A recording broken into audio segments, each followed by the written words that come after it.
Hey YouTube, welcome back to This Printed Thing. My name is Mike and Halloween is upon us. If you're looking for decorations that you can 3D print, I found 3 really cool models that make use of Tealight candles that you can print for free. Let's get started.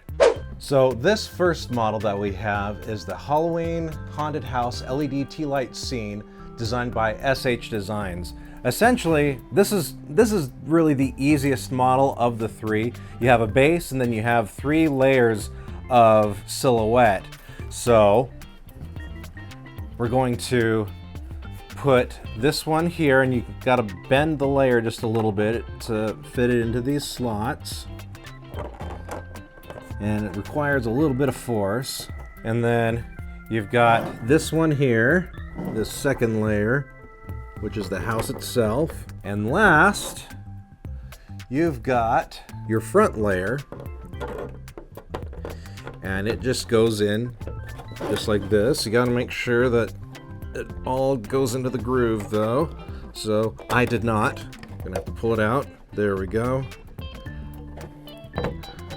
Takes a little bit of finagling to get it all to go in properly. But once you do, you've got a nice little Halloween scene. Now, I'm actually using some tea lights that I got from Ace Hardware. You can get tea light candles, LED tea light candles from Bamboo or Ace or any hobby store that sells them. They should all work just fine. Going to pull the little tab here, make sure they work. Same with this one. So all you really do is you set your tea lights behind here and turn them on, of course. And then you have to find a dark place to set your decoration.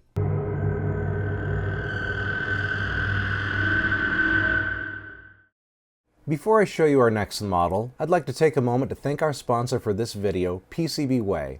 PCBWay is your one-stop shop for all your prototyping needs. Right now, during the month of October, they have sweet discounts on TPU and white PLA FDM printing. And for your electronics, you can select a purple solder mask for free. Check them out today. This next model is the Witch's Hearth, designed by Max Design. And this one has a few more pieces, but it is also not a very complex model. So let's get into it. So first thing you're gonna do is you've got the inside of your cauldron here. You can take your tea light and just kind of drop it in there. There's a little bit of a opening there for the tea light to sit in. So just drop it in and you kind of fit it into that. And you've got this piece here that you drop in over the tea light, and it's threaded, as is the hole that the tea light sits in the bottom of the cauldron. You use this tool to kind of screw it down, and this will hold your tea light in place. And you gotta screw it down pretty far, but it'll hold your tea light in place so that it won't come out no matter what you do, but it still leaves you access to the bottom of the tea light to flip the switch. But it gets better when you add the green bubbly whatever. And of course, I'm sure this could be printed in any color you want. But that top of the cauldron's threaded, so you just screw that on over the green bubbly layer. Now when you turn it on, it lights up. You might not be able to see it light up very well here in my well-lit room, but now we have this little hook piece here that you can hang from the top. Actually, I got it upside down. Hang this from the top of your hearth. You can hang your cauldron right there, and then you can put another tea light right here to be kind of like a little fireplace under your hearth. So now all we have to do is, once again, find a dark place to display this.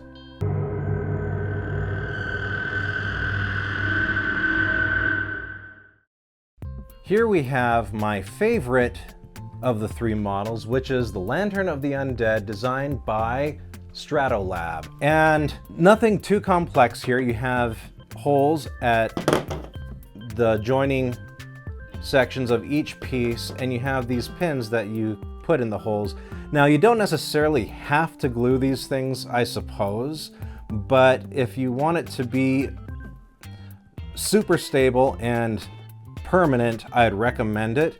And you know, I like using good old 3D glue when it comes to joining my PLA parts together.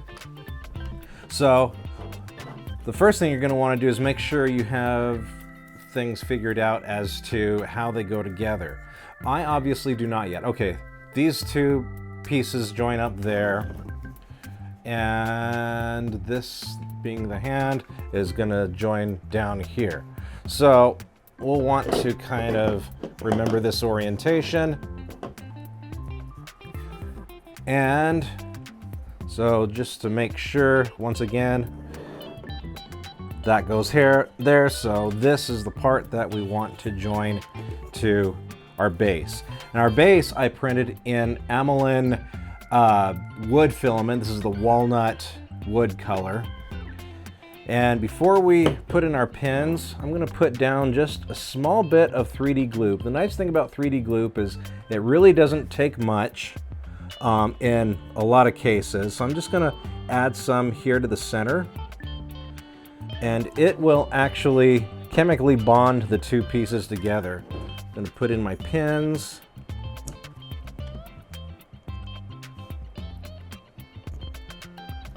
And then once again, to make sure I'm putting the right pieces in the right places, those go together. So this is the piece, or this is the part that mates with our base. I'm going to put it this way so that it's all centered. And then I'm going to hold it here for just a minute to make sure that things bond properly. All right, so now I'm going to do the same kind of thing here. This is going to go up like this. So I'm going to add just a little bit of 3D glue to right there. And as I mate the two pieces together, they'll kind of squish that 3D glue out, which is why I don't want to add a whole lot. Just enough that it will permanently bond these pieces together. Put in my pins, and hope that I got the right end here.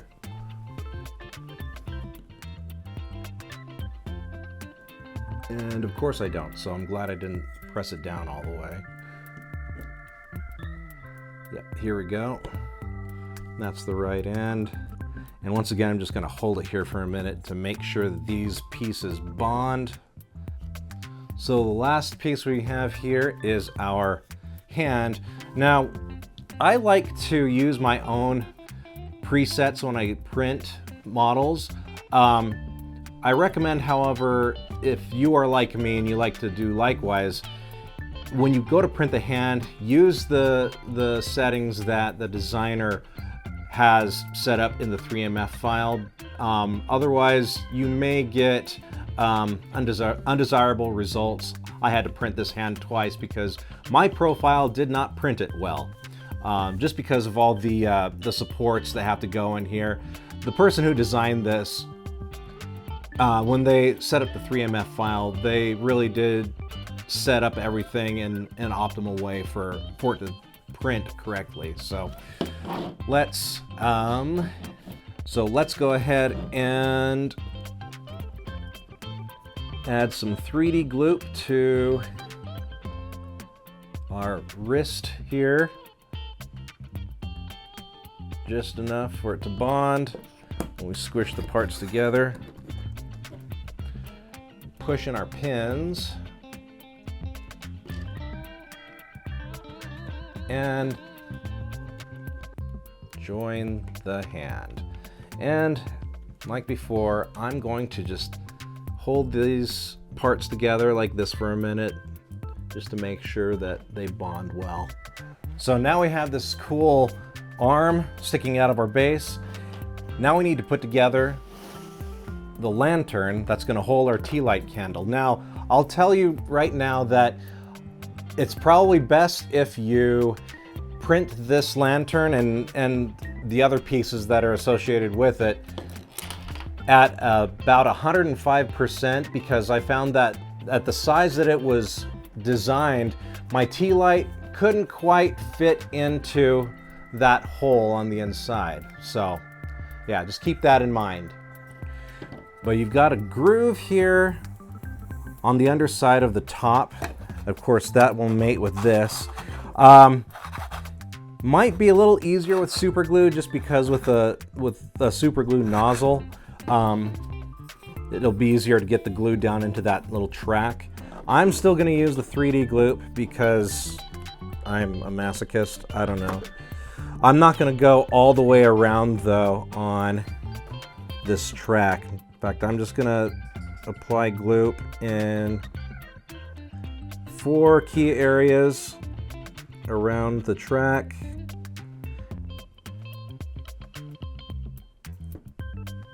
Just enough to hold it on, hopefully.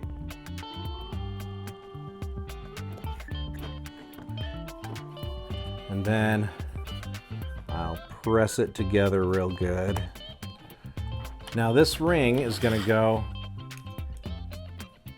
here, but of course we need to glue the 2 halves of the ring together. So let's do that with, yep, you guessed it, with 3D glue.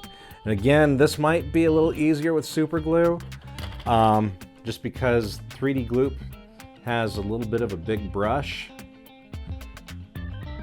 But I'm still going to do it this way because even still I prefer 3D glue to CA glue. Now we'll just kind of overlay one piece on top of the other. Push it together real good. Okay, I feel like it has a pretty good bond. I'm going to kind of slip it into the holes for the top of our lamp here. There we go.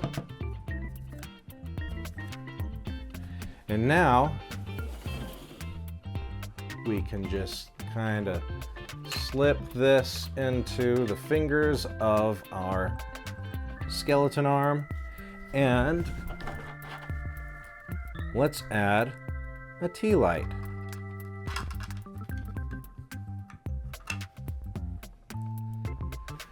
And now let's find a dark place for it.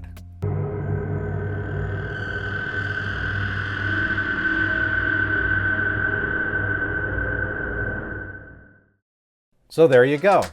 Not that 3D printing wasn't already fun, now we're also creating Halloween decorations. You'll find links to these models in the description, and you can use these models for free. So that's it for this video. If you like content about 3D printing, consider subscribing, and be sure and give that like button a good hard slap. So take care, and we'll see you on the next layer.